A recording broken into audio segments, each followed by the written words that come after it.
سلامونه ستړي مشي کبیر خان یم په نوې ویډیو کې درته هرکلی وایم. بازار ته راووتم چکر له چې خیل مې وکړو د نسوارو یو وړه غوندې فکټري مې ولیدله.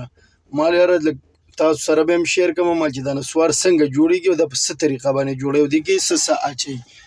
نو دا په دې شیز کې واچوئ، نسوار تماکو په دې کې واچوئ او ایره پکې واچوئ او دې سره بیا اوبه واچوئ نو په دې کې هغه حل شي.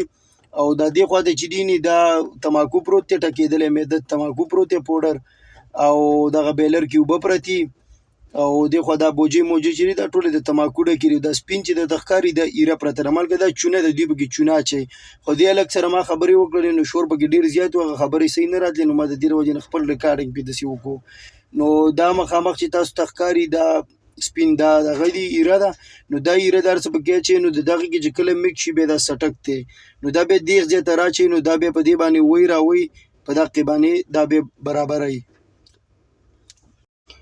دا و نننۍ ویډیو تاسو سره مې شریکه کړه، خپلو ملګرو سره خو هم شیر کړئ او که زموږ په پیج باندې نوي وئ نو پیج خو هم فالو کړئ او که په چینل باندې نوي وئ نو مهرباني وکړئ چینل خو هم سبسکرایب کړئ.